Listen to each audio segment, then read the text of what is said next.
Alô, alô, audiência, meu nome é Max e sim, eu estou trazendo de volta o nosso quadro de perguntas e respostas. Eu pedi para vocês me mandarem suas perguntas e várias delas foram excelentes. Por exemplo, faz sentido ser fanboy de crítico de cinema? O que foi que eu achei da vitória de Tudo em Todo Lugar ao Mesmo Tempo no Oscar? E afinal, será que tá na hora do Tarantino se aposentar do cinema? Eu vou responder essas e várias outras questões que vocês me mandaram, mas antes eu já peço para você deixar o seu curtir e se inscrever aqui no canal para não perder nenhum dos nossos vídeos. E também lembro que vocês estão perdendo um monte de conteúdos exclusivos que eu preparo para os apoiadores do Entre Planos. Por exemplo, essa semana eu vou fazer um cineclube com os nossos apoiadores para a gente debater O Exorcista. Sem contar que eu também dou dicas de filmes e séries toda semana e faço também lives exclusivas para os nossos apoiadores. Então se você quer acesso a tudo isso e quer ajudar a gente a financiar o nosso trabalho, é só você clicar no link do nosso Apoia-se que está aqui embaixo na descrição. Então agora que esse recado importante está dado, vamos lá responder as suas perguntas. O Moore Oliver e o Ricardo MS me perguntam se eu acho que o sucesso da série de The Last of Us vai criar uma nova tendência de adaptações de videogames. Olha, quem sabe, porque realmente foi um grande sucesso de audiência para HBO e isso me remeteu ao sucesso da estreia de Game of Thrones também na HBO. Porque Game of Thrones teve um grande efeito dominó, que foi mostrar que às vezes você adaptar obras literárias, o melhor jeito pode ser fazer isso em série e não em filmes, porque até então o padrão da indústria na hora de adaptar algum livro ou uma série literária era fazendo filmes, né? Só que Game of Thrones mostrou que às vezes se você transformar numa série de TV, isso pode acabar dando mais tempo para você desenvolver a história como ela precisa, deixar ela respirar e as coisas se desenvolverem no ritmo que devem. E aí isso abriu a porteira para que um monte de outras séries de TV adaptassem séries literárias. E isso pode acontecer de forma parecida com o seriado de The Last of Us, porque durante muito tempo a indústria queria adaptar jogos de videogame em filmes. Só que a gente começou a ter nos últimos anos experimentos com transformar os jogos em séries. Eu penso, por exemplo, na animação da Netflix de Castlevania. Mas ainda estava faltando uma adaptação de videogame em seriado bombar muito como foi com The Last of Us. E aí deu pra ver como é possível você criar uma narrativa longa de seriado baseado num jogo de videogame, que costuma de fato ser algo mais longo, uma experiência mais extensa em comparação com um filme. Então é bem provável que a gente veja assim, uma nova onda de adaptações de videogame, só que agora com séries, e criando coisas boas, de qualidade, né? Eu sei que, por exemplo, já estão desenvolvendo a de God of War, que é outro jogo que é considerado como um grande exemplo de jogo com uma narrativa cinematográfica, entre aspas, então tem bastante coisa para adaptar. Agora, se isso vai substituir a onda de filmes que adaptam quadrinhos que a gente tem no cinema hoje em dia, aí eu acho muito difícil, porque continua sendo meio que a galinha dos ovos de ouro principal da indústria. Mas eu com certeza torço para que a gente tenha mais adaptações de boa qualidade de jogos de videogame, como foi com o caso de The Last of Us. A Monique Mantovani me pergunta como eu fui convidado para participar da live do Jovem Nerd do Oscar, e o Alessandro Soares me pergunta o que eu achei mais marcante, apresentar essa live vestindo pijama ou ganhar um Oscar das mãos do Jovem Nerd e do Azaghal. A minha relação com o pessoal do Jovem Nerd durante muito tempo foi eu como ouvinte do Nerdcast, né? Durante praticamente toda a minha faculdade, eu ouvindo toda semana. E depois eu criei o Entre Planos, comecei a crescer e tudo mais, e aí em 2019 minha relação com eles mudou, porque aí eu deixei de ser ouvinte para virar parceiro profissional deles. Foi muito louco, porque em 2019 eu recebi no Twitter uma DM do Azaghal, assim, do nada: "Oi Max, tudo bom?" Eu: "Eita, o que tá acontecendo?" Do Azaghal. E aí ele começou a entrar em contato comigo para me convidar para participar do Nerdcast. A gente gravou sobre Vidro, do Shyamalan. E desde então eles passaram a me chamar com muito mais frequência para participar do Nerdcast, então eu já participei de uma dezena de episódios do Nerdcast. Aí no ano passado, pela primeira vez, eles me convidaram para participar de um vídeo do canal deles aqui no YouTube, o Nerd Office. E depois, agora no comecinho do ano, eles me convidaram para participar da live do Oscar do Jovem Nerd. A gente já tinha trabalhado juntos numa live de Oscar em 2019, inclusive, e eu, obviamente, fico muito feliz, porque, como eu comentei, eu sou fã deles há muitos anos, e depois virar colega de trabalho deles, para eles me convidarem para as coisas deles, putz, é uma moral, assim, que me deixa muito feliz. E para responder a pergunta do Alessandro, para mim, o mais marcante não foi, então, apresentar o Oscar vestindo um pijama. O mais marcante foi ganhar um Oscar, entre aspas, das mãos do Jovem Nerd e do Azaghal, porque eles queriam me prestigiar na live por eu ter visto todos os 54 filmes indicados ao Oscar. Então, pra mim, ainda é meio surreal, eu ainda me belisco um pouco pensando, caraca, depois de tantos anos sendo fã deles, eu tô aqui dividindo esse espaço com eles e eles me convidando e me prestigiando dessa forma, pra mim é, tipo, ainda difícil de acreditar. Categoria, o prêmio Dedicação ao Pelado Dourado 2023. Max Valaredo! Gente! O Gianluca Bruno, a Jaci Honorato, o Thiago Seman e o Rafael Alexandre me perguntaram o que eu achei da vitória de Tudo em Todo Lugar ao Mesmo Tempo no Oscar desse ano. Bom, se vocês viram o vídeo que eu publiquei na semana do Oscar com o meu ranking dos filmes indicados, vocês vão lembrar que Tudo em Todo Lugar ao Mesmo Tempo não estava entre os meus favoritos. O que não quer dizer que eu não gosto do filme, eu acho sim um bom filme, só não achava ele a elite indicada. Então por conta disso eu não estava necessariamente torcendo para que esse fosse o filme que ia levar o grande prêmio da noite. Mas, tendo dito isso, eu também não fico bolado do filme ter vencido. Porque no final das contas, por mais que eu curta o Oscar, eu goste de ver todos os filmes, acompanhar as notícias, ver a cerimônia, comentar em live, mesmo com isso tudo, no fundo eu sei que o Oscar não é um termômetro super objetivo e inquestionável sobre quais são os melhores filmes de todos os tempos, os melhores filmes da história ou da atualidade. Não é à toa que tantos especialistas falam que o Oscar não premia a melhor qualidade, eles premiam quem fez as melhores campanhas. E a campanha de Tudo em Todo Lugar ao Mesmo Tempo, de fato, foi muito forte. E eu não vou negar que tem um lado meu que fica feliz de ver esse filme levando vários prêmios. Em especial, os de atuação para Michelle Yeoh e pro Ke Huy Quan, não só porque eles merecem esse tipo de reconhecimento, mas também porque, querendo ou não, ganhar um Oscar é algo que impacta diretamente a carreira dessas pessoas. Esse prêmio vai abrir muitas portas importantes para esses artistas. E a Michelle Yeoh merece, porque ela estava sendo subestimada por Hollywood há décadas, e o Ke Huy Quan tinha até desistido de ser ator, né? E agora que ele voltou a apostar nesse sonho e ele ganha esse reconhecimento, ele vai poder continuar investindo nesse sonho que ele queria tanto conquistar. E isso me faz muito feliz por esses artistas. E o fato do filme ter ganhado melhor filme, sendo uma obra tão focada na experiência de pessoas asiáticas e completamente protagonizado, né, com personagens asiáticos, eu acho que isso ganhar o prêmio principal da noite é sim bem legal, porque mostra como Hollywood tem realmente valorizado cada vez mais histórias centralizadas em pessoas não brancas. Isso pra mim é um grande avanço. Então o que me faz achar legal a vitória desses filmes são as ramificações concretas e objetivas que isso vai ter nas vidas desses artistas. De novo, não era o meu favorito, mas levando em conta o impacto que o Oscar tem pra essas pessoas, bem legal. E isso pra mim acaba sendo mais legal do que ficar debatendo se o filme merecia mesmo ser o melhor filme. No final das contas a gente sabe que o Oscar não premia isso, então eu vou me focar nas coisas legais e práticas que isso acaba desencadeando para essas pessoas que ganharam esse Oscar. O Pedro Augusto me pergunta quais gêneros musicais você mais escuta com frequência. No geral é rock, mas hoje em dia eu tô numa fase muito voltada para música pop japonesa dos anos 70 e 80. Nos anos 80 tem aquele estilo que hoje em dia se chama de city pop, né, que me remete muito a uns animes que eu cresci assistindo dos anos 90, e então isso me conquistou muito. Mas eu também me foco muito em dois artistas que ficaram populares nos anos 70 e que tiveram um grande impacto no city pop. Uma dessas pessoas é a Yumi Matsutoya, que eu conheci por causa de Serviço de Entregas da Kiki. As duas músicas cantadas que tem nesse filme são dela. E também a música que toca nos créditos de encerramento de Vidas ao Vento, também do Miyazaki, também é da Yumi Matsutoya. E aí eu fui explorar a discografia dela e me apaixonei pelas músicas, principalmente as músicas dos anos 70, porque são canções que me trazem um senso de paz, de conforto e de alegria. Eu adoro a Yumi Matsutoya. E o outro artista é o Tatsuro Yamashita, que é o rei da música pop japonesa. Ele faz álbuns incríveis que infelizmente não estão disponíveis no Spotify, mas, sério, são músicas que eu tenho escutado todos os dias e que também me trazem esse senso de encanto, de conforto e de deslumbramento mesmo em pequenos momentos do meu dia a dia. É a minha trilha sonora principal hoje em dia, Tatsuro Yamashita. O Beto Baqui diz, vamos de polêmica, o que você acha desse pessoal que é fanboy de crítico de cinema? Os caras praticamente não têm opinião e mudam a nota que dão pro filme minutos depois que o crítico que eles babam posta.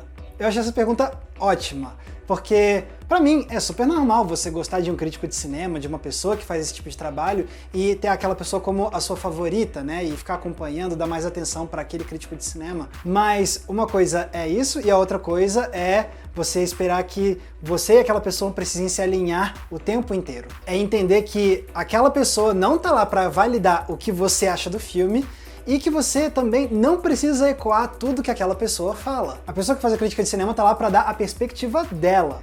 E é importante você entender a diferença entre concordar e apreciar. O importante de lembrar é que quando você tem uma pessoa que faz crítica que você admira muito, é que você admira aquela pessoa porque ela tá te trazendo novas perspectivas sobre o filme, tá te fazendo enxergar aquilo com outro olhar, e não necessariamente porque vocês têm que concordar em tudo. É muito saudável você reconhecer, pô, gosto desse crítico aqui, mas eu discordo muito dessa pessoa. Mas nem por isso você vai atacar ela, ou então achar que você precisa deixar de acompanhar aquela pessoa. E o mais importante é lembrar de sempre tentar formular a nossa própria opinião. Beleza, a gente pode ser informado por críticos que a gente gosta, mas é sempre bom usar aquilo como um ponto de partida para você entender como você sentiu com aquela obra. Então, para mim, não tem problema você ser fã de críticos de cinema desde que você entenda que aquela pessoa tá lá para enriquecer a sua experiência com os filmes e não para dizer o que você deve pensar ou para ecoar as coisas que você sente. A Paula Selle diz: fale 1 ou 2 filmes sobre pessoas idosas que te encantaram.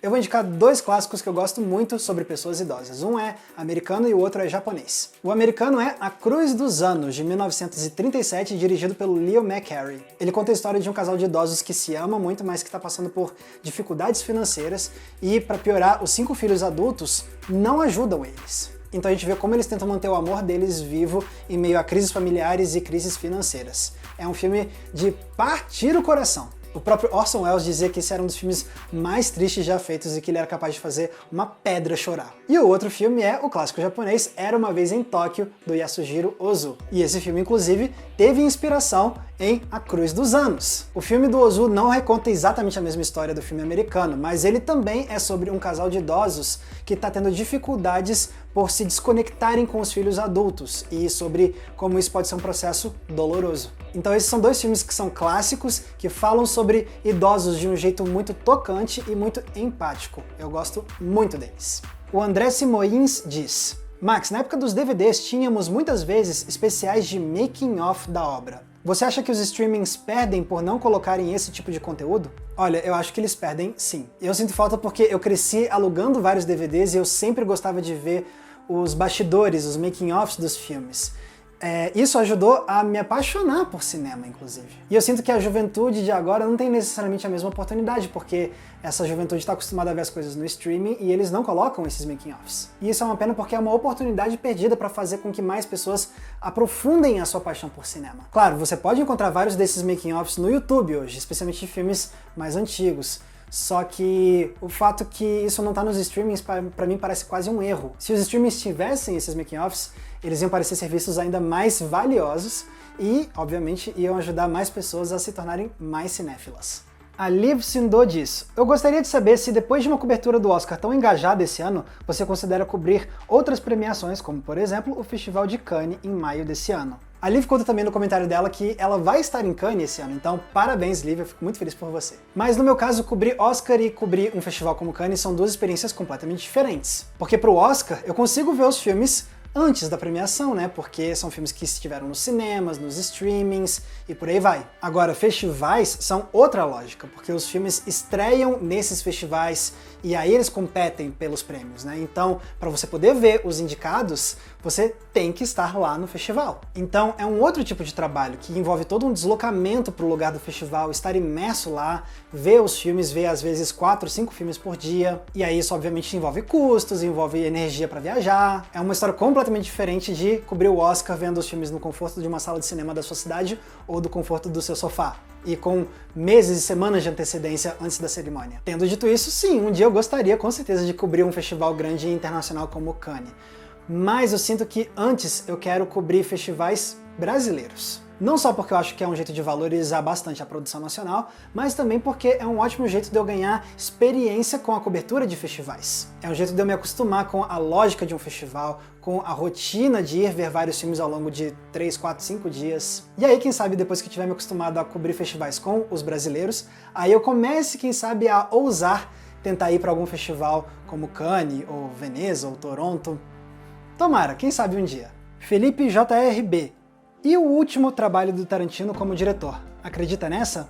Para quem não sabe do que eles estão falando, eu vou fazer uma contextualizada. Já tem muito tempo que o Tarantino fala que ele quer fazer só 10 filmes e depois disso se aposentar, parar lá quando ele estiver na casa dos 60 anos. E a gente já tem 9 filmes do Tarantino, falta então, teoricamente, só mais um filme e depois disso ele se aposentaria. E aí, recentemente, saiu a notícia de que ele já está escrevendo o novo roteiro dele, que seria para um filme chamado The Movie Critic, ou A Crítica de Cinema. E isso reacendeu o debate sobre, pô, vai ser mesmo o último filme filme do Tarantino, depois disso ele para? Será que tá na hora do Tarantino se aposentar? Claro, tem muita gente que não gosta do Tarantino e que vai falar sim, tá na hora dele se aposentar, mas eu não sou uma dessas pessoas. Em primeiro lugar, porque, obviamente, eu gosto muito dos filmes dele, mas também tem outro motivo. É porque o Tarantino, ele ocupa um lugar muito raro hoje em dia na indústria de Hollywood, que é a desse cineasta e roteirista autoral e que consegue fazer algo de grande apelo para o grande público. Lógico, tem muitos outros cineastas incríveis e autorais trabalhando em Hollywood hoje em dia,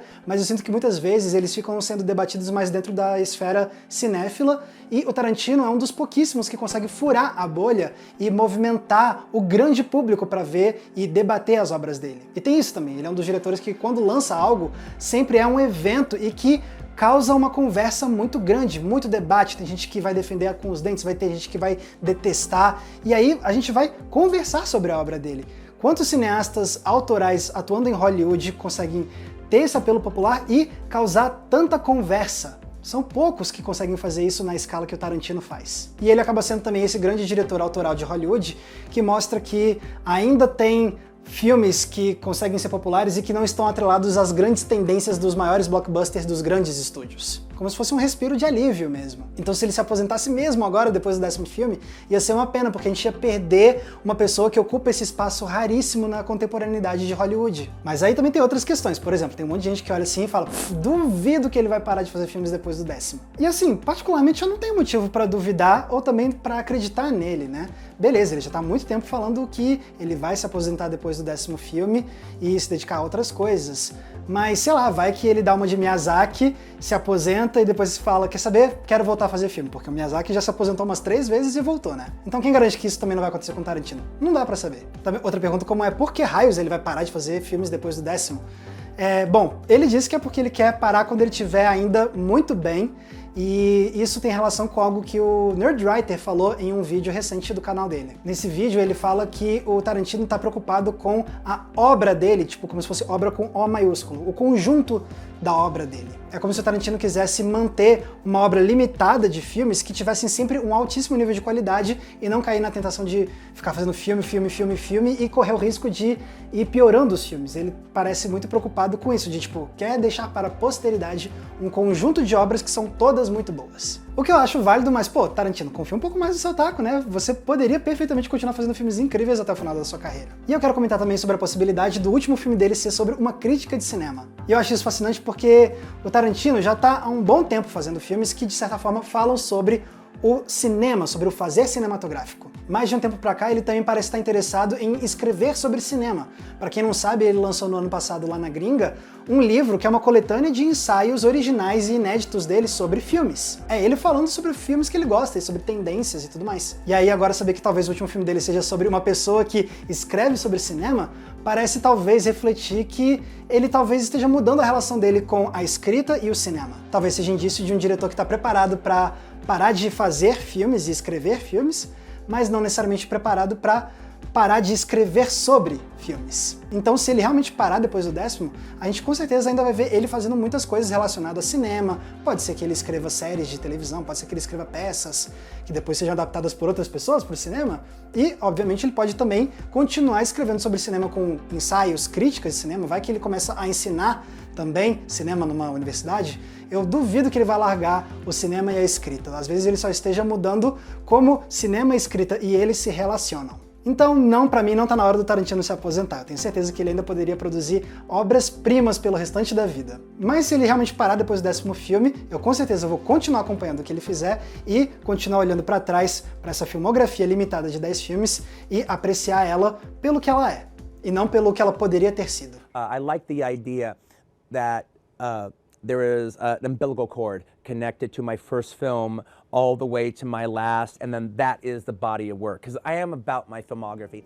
Guilherme, gostaria de saber se vocês, digital influencers de cinema, sentem algum tipo de responsabilidade com as suas opiniões sobre filmes, uma vez que ela pode muito bem mudar com o tempo. Eu acho que isso não é uma questão de sentir responsabilidade pela opinião, porque isso é achar que a opinião ser formulada e permanecer imutável é uma grande responsabilidade, como se fosse algo errado ou ruim você mudar de ideia depois sobre um filme. Então eu acho que não é uma questão de responsabilidade. Eu tenho a responsabilidade de manter a minha ideia sobre o filme pro resto da minha vida. Não, isso não é um pecado você mudar a sua opinião. Pelo contrário, é muito normal isso acontecer. Especialmente com quem cobre filmes semanalmente, as grandes estreias, porque aí você entra numa lógica de produção da crítica que é muito acelerada. Então às vezes você vê o filme, você tem pouco tempo para raciocinar sobre ele e publicar uma crítica. E aí às vezes, com um tempo, você vive mais com o filme na sua cabeça e você começa a perceber outras coisas, outras perspectivas sobre aquela obra, e isso pode perfeitamente fazer você mudar de opinião. E se você mudar de opinião,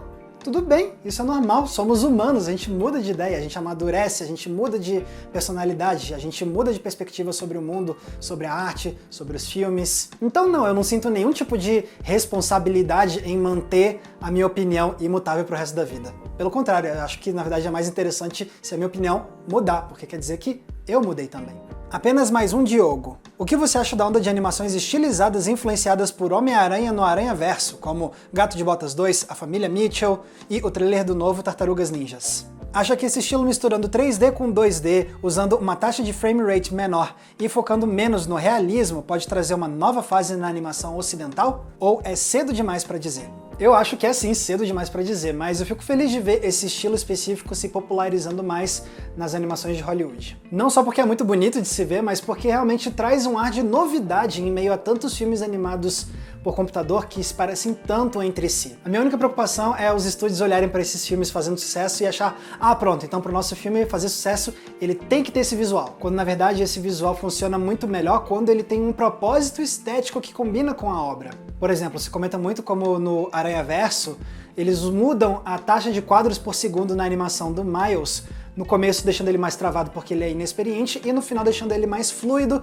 porque ele ganhou mais experiência. Esse é o tipo de detalhe que mostra que aquilo foi utilizado com um propósito e não só para ficar bonitinho. Em A Família Mitchell, essa estética é muito utilizada para fazer uma relação com estéticas de internet, e no Gato de Botas 2 isso é usado para ressaltar o encanto colorido dos contos de fada. E por isso esse estilo funciona muito bem nessas obras. Agora imagina se os estúdios começam a fazer um monte de filmes só com essa estética porque eles acham que é isso que vai vender para a criançada. Isso com certeza seria uma pena, então eu torço para que os próximos filmes que usem esse estilo continuem atrelando essa estética com a coesão artística da obra.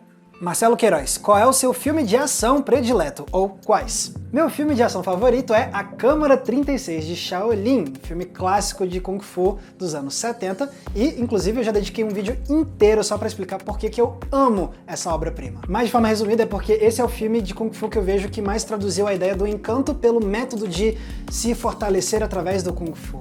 E esse encanto se traduz na estética do filme, no esmero, no preciosismo com a fotografia, com a composição dos planos, com a coreografia das lutas. É bom demais. E se for pra falar de franquia de filmes de ação, aí a minha favorita é Missão Impossível. Desvendando a cultura pop. Já que você não gosta tanto do Nolan, eu queria saber o que você acha dele preferir usar o máximo de efeitos práticos ao invés de computação gráfica. Pois é, pra quem não sabe, eu não sou o maior fã do Nolan e eu já lancei um vídeo pra falar por que eu acho Tenet um filme tão ruim e como ele reflete o que tem de pior na filmografia do Nolan. Mas isso não quer dizer que eu sou um hater completo, tem filmes dele que eu gosto, como Amnésia e, em especial, o meu favorito, O Grande Truque. E tem alguns aspectos da obra dele que eu acho muito especiais.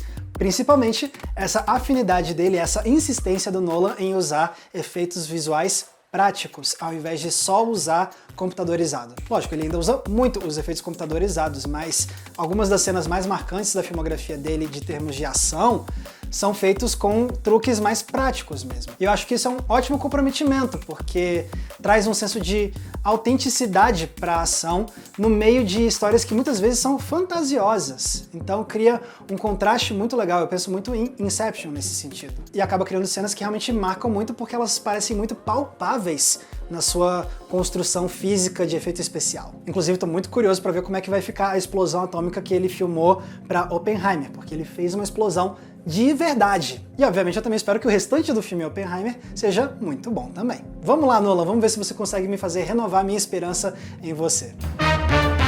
Galera, muito obrigado por terem me mandado tantas perguntas. Eu adorei ler todas elas e responder várias aqui com vocês. E lembro mais uma vez que se vocês querem ajudar a manter o canal no ar, vocês podem entrar na nossa comunidade de apoiadores e de quebra ganhar acesso a conteúdos exclusivos, como eu já comentei. Mas se você não puder fazer isso, você pode ajudar a gente usando o botão de Valeu Demais, que tá aqui embaixo, porque ele é tipo uma gorjeta que você deixa pra gente nesse vídeo específico aqui. Lembrando também que se quiserem me acompanhar nas redes sociais, é só me procurar usando os nomes que estão aparecendo aqui embaixo de mim. Mais uma vez, muito obrigado pela audiência, um abraço e até a próxima sessão.